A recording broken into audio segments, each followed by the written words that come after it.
कि कैसे यूपीएससी जैसे बड़े सिलेबस को कैसे उसे पूरा किया जाए और गांव-गांव तक के बच्चों को भारत के सबसे बेहतरीन शिक्षकों से शिक्षा दिलाई जाए। इसी क्रम में जो हमारा पिछले 6 महीने से हमारा जो पूरी तैयारी चल रही थी कि कैसे इस शिक्षा को गांव के बच्चों को ये ताकि एहसास हो, उनको लगे कि नहीं शिक्षा इतना बेहतरीन हो सकता है और पढ़ाई भी इतनी इंटरेस्टेड हो सकती है, इसके लिए उसने बेहतरीन शिक्षक की भी जरूरत होती है। 6 महीने से हम सर को तलाश रहे थे ऐसे शिक्षक को। आपको ही पता है कि हीरा ढूंढने में कितना टाइम लगता है यहाँ पर, और कई लड़कों का कहना सर इतना टाइम क्यों लग रहा है, तो भैया झोपड़ी बनाने में टाइम नहीं लगती है, महल बनाने में सबको समय लगता है। तो इसी क्रम में हमें चाहिए थे इतिहास के एकदम बेहतरीन से बेहतरीन भारत के सबसे बेहतरीन शिक्षक की कड़ी में हम आधुनिक भारत के सुकरात के पास आ गए हैं। आज आप लोगों को रूबरू कराते हैं मणिकांत सर के, जो किसी भी परिचय के मोहताज नहीं है और इनके पढ़ाने का तरीका लाजवाब है।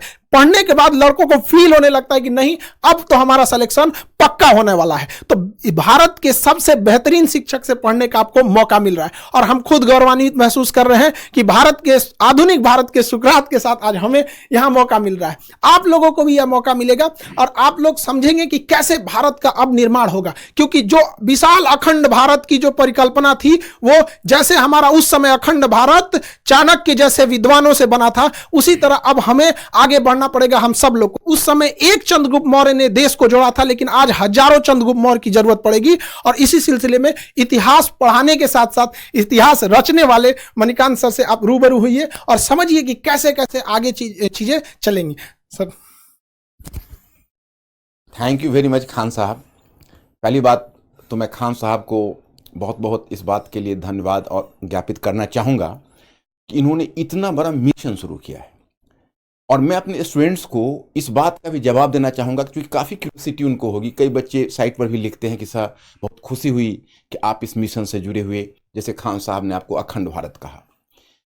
मैं आपको इस बात का अभी मैं आपके साथ कुछ शेयर करना चाहता हूँ, क्योंकि मैं स्टूडेंट्स मेरा अपना मानना है और जो खान साहब का भी मैं देख रहा हूँ इनका भी यह प्रिंसिपल रहा है कि मैनेजमेंट और स्टूडेंट्स के बीच, टीचर्स और स्टूडेंट्स के बीच कंप्लीट ट्रांसपेरेंसी होनी चाहिए। तो मैं पहले आपको बताऊं कि मैंने क्यों खान साहब के इस मिशन में शामिल होना स्वीकार किया। इन्होंने पहली बात जब कही तो मुझे काफ़ी इंप्रेसिव लगा। इन्होंने कहा कि देखिए ये कोर्स नहीं है, ये मिशन है, ऐसा मिशन जिसको हम पूरे भारतवर्ष में फैलाना चाहते हैं। और ये पिछले 20 ईयर से मैं सोच रहा था। अब देखिए इन्होंने एक बात कही तो मेरे रोंगटे खड़े हो गए, क्योंकि मैंने आज तक कभी इस पर सोचा भी नहीं था। मैं पिछले 30 वर्षों से इस फील्ड में हूँ, इतनी कम उम्र में ये आइडिया इनके दिमाग में कैसे आया। इन्होंने कहा कि अभी लगभग 5 लाख बच्चे यूपीएससी में अपीयर होते हैं और हम उसके नंबर्स को 20 लाख अगर कर दें तो क्वालिटी ऑफ स्टूडेंट्स बदल जाएगा, कंपोजिशन ऑफ स्टूडेंट्स बदल जाएगा और रूरल अर्बन का डिवाइड भी समाप्त हो जाएगा जो यूपीएससी में बना हुआ। ये मुझे बहुत अपीलिंग लगी। मुझे लगा कि भाई इनमें इतना जज्बा है, 5 लाख से 20 लाख, 15 लाख का एडिशंस। अब ये तो यही बताएंगे कैसे करेंगे, लेकिन मुझे चूंकि बता चुके हैं तो मैं चाहूंगा कि भाई इन्हीं के मुख से आप सुने कि 5 लाख से 20 लाख कैसे करेंगे। सर का कहना है कि 5 लाख से, देखिए अभी लगभग 5 लाख लड़के यूपीएससी का फॉर्म भरते हैं, जिसके सबसे बड़े कुछ रीजन में है कि इतनी महंगी है यूपीएससी कि अगर आप सोचिएगा कि सस्ता में कहीं कर ले तो सर जैसे महान शिक्षक से पढ़ने का अवसर नहीं मिलेगा। और अगर सर जैसे महान शिक्षक से पढ़ने का मौका चाहिए तो आपके पास बहुत 2-3 लाख रुपए चाहिए। पहले के समय में एक ये था, सर जैसे कहें कि 20-30 साल से सर का भी ये सपना था कि अब देश बदलना है। तो इसी सिलसिले में अभी क्या है कि गांव के लड़कों को इतनी कम फीस में भारत के सबसे बेहतरीन शिक्षक से पढ़ने का जब मौका मिलेगा, मणिकांत सर जैसे शिक्षक से पढ़ने का मौका मिलेगा, तो नए नए लड़के जुड़ेंगे। और जो अभी 5 लाख लड़के फॉर्म भरते हैं, अब आने वाले समय में 20 लाख लड़के फॉर्म भरेंगे। तो जो पहले क्या था कि डीएम, एसपी, बड़े बड़े अधिकारियों का सिलेक्शन इन्हीं 5 लाख में होता था और ये जाके भारत के 140 करोड़ लोगों को कंट्रोल करते थे। अब क्या है, इसका दायरा बढ़ाना है ताकि ज्यादा से ज्यादा बेहतरीन लड़कों का सिलेक्शन हो सके। गरीब लड़का जो गांव में है, उसके पास पैसे नहीं है, तो इसका कोई अपराध नहीं है कि वो सर जैसे महान शिक्षक से ना पढ़ सके। अब हम सारे लोग इसमें आगे बढ़ेंगे और ज्यादा से ज्यादा लोगों को यहां पे जोड़ा जाएगा ताकि देश निर्माण में आगे बढ़ाया जा सके। Sir thank you very much Khan साहब। इतनी बड़ी बात और मेरे ऊपर बहुत बड़ी रिस्पॉन्सिबिलिटी गिरी। मैं एक चाहूँगा कि एक बहुत ही कर्मठ सिपाही की तरह इस मिशन को जरूर आगे बढ़ाऊं, क्योंकि ये मैं पिछले 20 ईयर से, जैसा इन्होंने कहा, 20 ईयर से मैं सोच रहा था। दूसरी बात कि मैंने खान साहब एक अखंड भारत शब्द का बहुत ज़्यादा प्रयोग करते हैं, मेरे सामने भी किया। तो मैंने खान साहब से क्वेश्चन किया कि व्हाट डू मीन बाय अखंड भारत, आपको अखंड भारत से मतलब क्या है। तो खान साहब ने कहा कि देखिए इसके तो कई मतलब वैसे मैं निकालता हूं, लेकिन एक जो मेरा बड़ा मतलब है वो ये है कि जैसे वल्लभ भाई पटेल ने पूरे भारतवर्ष का एकीकरण किया था, जब उन्होंने स्वतंत्रता के बाद उसका एक तरह से आप कहिए तो प्रिंसली स्टेट्स का जो देसी रियासत थे उनका विलय किया। लेकिन इंडिया एजुकेशनली बहुत डिवाइडेड रहा, बहुत डिवाइडेड रहा। अब 16% साक्षरता मात्र 75% तक पहुंच गई है, तो साक्षरता का हाल है और शिक्षा का तो हाल मत पूछिए। इनका कहना है कि हम डिजिटल इस रेवोल्यूशन से हम पूरे इंडिया की एजुकेशन के इस फासला को तय करेंगे। भाई ये तो बहुत बड़ी बात है, इतनी कम उम्र में इतनी बड़ी बात इन्होंने सोची है। मतलब मैं तो चकित रह गया और मैं सोचा कि भाई इस बस को मिस नहीं किया करना चाहिए, इसको जरूर आगे बढ़ाना चाहिए। और इतने बड़े मिशन में मैं और लोगों को भी कहूँगा, मैं सारे शिक्षक समुदाय से अपील करूँगा कि इस मिशन में आए। ये बहुत बड़ा मिशन होगा और इससे सेटिस्फैक्शन मिलेगा, हर आदमी को जीवन में एक मीनिंग मिलेगी। तो और दूसरा तो ये दो इनका मुद्दा रहा और इसी वजह से मैं इस प्लेटफॉर्म पर हूं। तो मुझे लगता है कि मेरे स्टूडेंट्स लोग अभी मेरे इस क्वेश्चन का मतलब there question has already been answered. चलिए, आप लोगों ने तो सुना होगा भाई, अभी मैं जुड़ा हूं और मेरे कुछ बंधुवर और भी अच्छे शिक्षक जुड़े हैं। मेरा विश्वास है और जब मैं इनकी आंखों में देखता हूं तो मेरा विश्वास और भी बढ़ जाता है, क्योंकि मैंने इतना ऑप्टिमिस्टिक इंसान अपने लाइफ में बहुत कम देखा है। ये पूरे भारतवर्ष के संदर्भ में बोलते हैं, यही अपने आप में आज तक मैं कभी ये शब्द के लिए हिम्मत नहीं जुटा पाया था, लेकिन अब इनके साथ मिशन से जुड़कर मैं भी अब हिम्मत जुटा पा रहा हूँ। सर, आप लोगों की बहुत जरूरत है देश को। देश को बहुत ज्यादा जरूरत है, समाज की अंतिम पीढ़ियों को। और हम इतना विश्वास दिलाते हैं कि आप लोगों को ना एक इतिहास पढ़ने के साथ साथ इतिहास रचने का मौका मिलेगा। और सर यही बच्चे निकलेंगे और बदलेंगे। कि कभी कहा जाता है कि हिंदी मीडियम के लड़कों का रिजल्ट नहीं हो रहा है, ये बड़ा चीज है। अरे हिंदी मीडियम के लड़कों को आपने मौका कहां दिया? वहां पर गरीब बच्चा जो गांव के सड़कों पे घूम रहा है, तो ऐसा थोड़ी है कि उसके पास योग्यता नहीं है, अरे उसके पास पैसे नहीं है। अब कोई बाधा नहीं आएगी सर। लड़कों का तो कई लड़कों का कहना है कि सर आ गया, अब हम तो कोई किला उखाड़ देंगे। देखिए, खान साहब ने दो बातों को मैं कहना चाहूँगा। खान साहब का एक मुझे प्लान बहुत अच्छा लगा, जैसे एक हिंदी मीडियम तो रहेगा, लेकिन मैंने एक देखा खान साहब कि हिंदी मीडियम में जो बच्चे होते हैं उनके मन में कहीं ना कहीं अंग्रेजी के लिए एक ऐंठन होती है। और आप ग्रामीण क्षेत्रों में ऐसा देखेंगे कि इंग्लिश लोग लिख लेते हैं लेकिन इंग्लिश बोल नहीं पाते हैं। आप गौर करके देखेंगे, इंग्लिश समझ लेते हैं लेकिन इंग्लिश में अगर उनको एक्सप्रेस करने के लिए कहा जाता है तो दिक्कत होती है। तो वैसे लोग जो इंग्लिश लिख सकते हैं, आज की तारीख में जब इंटरव्यू में भी उनके पास चॉइस है कि हिंदी इंग्लिश किसी में डिलीवर कर सकते हैं, और अगर वो इंग्लिश लिखने की स्थिति में है तो उनको शिक्षा देने के लिए आपने जो इंग्लिश वाला आइडिया दिया है ये बहुत अच्छा। इन्होंने 3 स्टेज में लाया है, एक कहा है हिंदी मीडियम, दूसरा इंग्लिश और तीसरा इंग्लिश, प्योर इंग्लिश, ताकि वैसे बच्चे जो प्योर इंग्लिश वाले हैं साउथ इंडिया, क्योंकि जब अखंड भारत को करना है तो अगर आप केवल हिंदी में रहेंगे तो खंडित भारत हो जाएगा। तो उसको अखंड भारत करने के लिए आपको गैर हिंदी प्रदेश में भी जाना पड़ेगा। तो ये भी एक लॉन्ग टर्म प्लान है।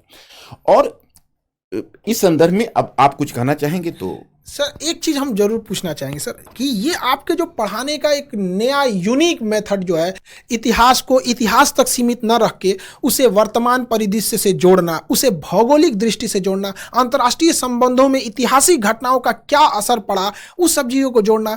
जैसे एक छोटा सा एग्जाम्पल के तौर पर चाइना जो है जापान के प्रति इतना ज़्यादा एग्रेसिव क्यों है? लोगों को तो दिख रहा है, सबको दिख रहा है कि चाइना जापान के प्रति स्पेशली बहुत एग्रेसिव है, लेकिन वो इतिहास की उस घटना को नहीं देख रहे हैं कि जापान द्वारा मंचूरिया पर क्या हुआ था। तो ये जो चीजें आप जोड़ते हैं ना, ये लड़कों के लिए बहुत बेहतरीन साबित होगा। सर इसके लिए थोड़ा सा बताइए कि लड़कों में ये भी क्यूरियोसिटी रहती है कि सर हमसे तो कर रहे थे कि आप पहले क्यों नहीं लाए, जो लड़के थे कि सर हमको भी ये मौका मिला रहता। तो सर ये जरूर बताइए वो यूनिक तरीका से।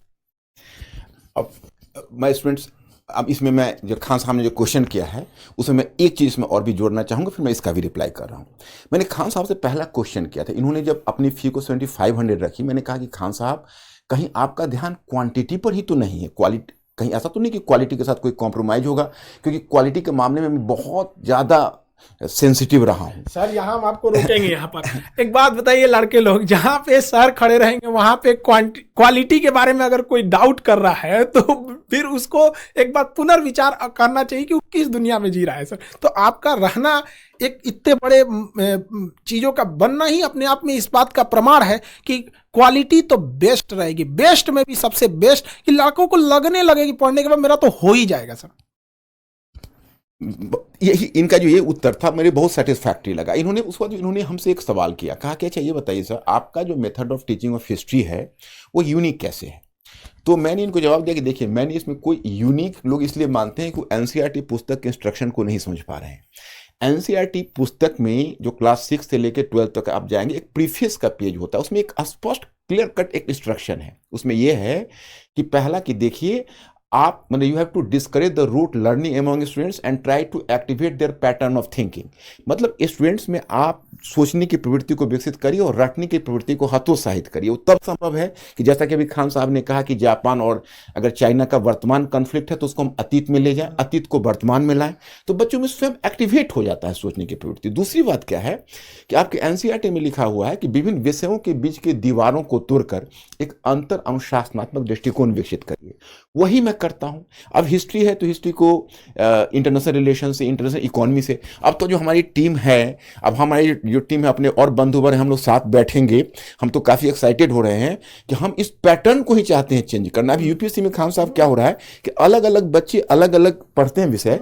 नौबत यह है कि बच्चों की स्थिति उस तबले की तरह हो रही है जिसको अलग अलग लोग धुन बजा के चले जाते हैं। हम चाहेंगे सिंक्रोनाइज करें सारे ट्यून, और वो तभी होंगे एक टीम वर्क की तरह। जैसे आप वॉलीबॉल टीम देखते हैं, फुटबॉल टीम देखते हैं कि एक पासिंग दे रहा है, दूसरा गोल कर रहा है, so that should be A complete team.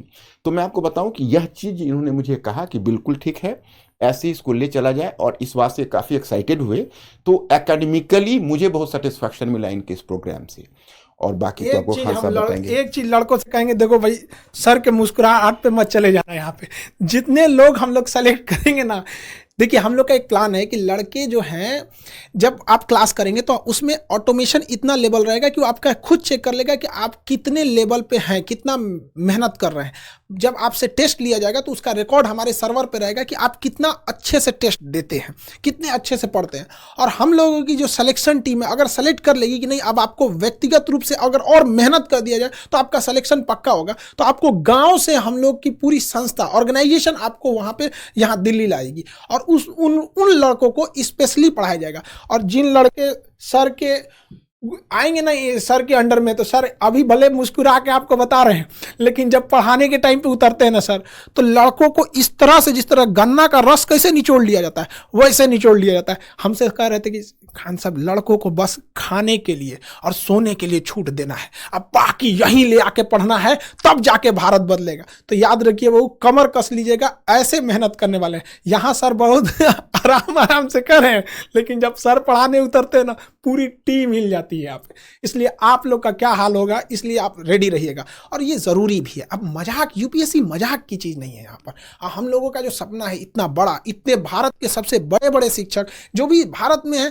जैसे सर ने कहा कि और भी हमारे साथ जुड़ते रहेंगे लोग, सब लोग, तो आप लोगों को इसमें कोई दिक्कत नहीं आएगी। बाकी सर तो हैं आप लोग के लिए, आपको अतीत में लेके जाके आपको इतिहास पढ़ाएंगे। डियर स्टूडेंट्स, मैं आप फिर एक बार अपील करना चाहूँगा, आप लोग डरना मत बिल्कुल। खान साहब ने थोड़ा सा ज़्यादा कर दिया। एक्चुअली है ऐसा कि थोड़ा डिसिप्लिन तो आवश्यक है। दूसरी बात है कि आप हमारे एजुकेशन सिस्टम तो आप देख ही रहे हो, आप लोग उसके प्रोडक्ट हो, और यूपीएससी में बड़ा लंबा गैप है, तो मेहनत तो करनी पड़ेगी। मेहनत में हम इतना ख्याल जरूर रखेंगे, पहले आपको विषय में इंटरेस्ट हो। सारे विषयों में हमारी पूरी टीम इस बात का ख्याल रखेगी कि पूरे विषय में इंटरेस्ट हो, और विषय में एक बार इंटरेस्ट जग जाए तो फिर हम आपको मेहनत कराएंगे, तो वो मेहनत आपको प्रेशर नहीं लगेगा, you will enjoy the classes. I am confident about the fact. तो आप बस इस बात का तैयारी रखिए। और दूसरी बात यह है कि अभी बहुत सारे प्रोग्राम हमारे पास है, मतलब बहुत सारी योजना है। इनके साथ हमने बैठ के खान साहब से बहुत चीज़ें डिस्कस की हुई है, अभी इम्प्लीमेंटेशन के प्रोसेस में है। मैं इनका जब गया हेडक्वार्टर जहाँ पर इन्होंने बनाया हुआ है, तो इतना बढ़िया इंफ्रास्ट्रक्चर इन्होंने बनाया हुआ है, और इतनी बड़ी तैयारी देखकर मैं दंग रह गया। मैं अचानक से कोई ये निर्णय नहीं लिया, मैंने इनकी तैयारी बहुत है, लेकिन वो 2-10 मिनट में समझाना मुश्किल है। एक बार इसको अनफोल्ड होने दीजिए, फिर धीरे धीरे मैं अपना प्रोग्राम आपको बताता रहूँगा कि कैसे कैसे हम ये करेंगे। जब इंडिया को ही बदलने की बात है तो मैसिव स्केल पर तो काम करना ही पड़ेगा। बाकी खान साहब, सर आपका हम बहुत दिल से आभारी हैं। आप इस भारत को बदलने में एक महत्वपूर्ण सेनापति के रूप में अपनी भूमिका निभा रहे हैं। और देशवासियों को भी हम कहना चाहेंगे बाबू कि जिन लड़कों को ऐसे गांव में बैलगाड़ी पर जीवन बिता दिए, अपने गांव का सर लड़का मेहनत करके, एक हमारे यहाँ लड़का आया था सर पढ़ने, वो नदी से बालू निकाल के भरता था और उस पैसे से फीस देता था। हम कहे कि भैया ये फीस लेके हम भगवान को क्या मुंह दिखाएंगे, तुम सफल हो जाओ, यही मेरा सबसे बड़ा फीस है। तो जो लड़के इन बैलगाड़ी पे जीवन बिता दिए ना, हम आप बच्चों को कहते हैं मन लगा के पढ़ाई कीजिए। आपके माँ बाप को हम इस एम्बेसडर में ना घुमा दिए, हम लोग का ये सपना है, तब आप कहिएगा। अब वो गया जमाना, अब राजा का बेटा राजा नहीं बनेगा, राजा वही बनेगा जो उसका काबिल होगा, हकदार होगा। अब इस अखंड भारत के निर्माण में आप सब लोग लगे रहिए और आने वाली पीढ़ियों को यह बताइएगा कि जब यह भारत को बदला जा रहा था तो उस कड़ी में हम लोग भी शामिल थे। आई होप आप सबको समझ में आया होगा और बहुत जल्दी हम लोग इस चीज़ों को जुड़ते रहे। यूपीएससी बहुत बड़ी चीज़ है। अब इतनी कम 7 से 8 हज़ार की फीस में अब सोचिए 2-3 लाख वाले फीस को इतना सप्रेस किया गया। इसमें हम सर का भी बहुत बड़ा आभारी हैं जो सर इतने बड़े मिशन में एक सेनापति के रोल निभाने के लिए आगे आए। अब बाकी आप लोग अपनी तैयारी के लिए अब निश्चिंत रहिए। अब गांव का हर एक लड़का पढ़ाई करेगा। इंग्लिश मीडियम वाले लड़के आप लोगों के लिए भी सेपरेट बैच रहेगा। साउथ इंडिया के लड़कों को हम छोड़ कैसे सकते हैं? अखंड भारत में साउथ इंडिया छोड़ दे तो अखंड भारत कहाँ रह गया? वहाँ पे सबको जोड़ा जाएगा और हम कोशिश करेंगे इस व्यवस्था को और बेहतर निरंतर कैसे बनाया जा सके। आई होप आप समझे होंगे। मिलेंगे नेक्स्ट क्लास में। जय हिंद।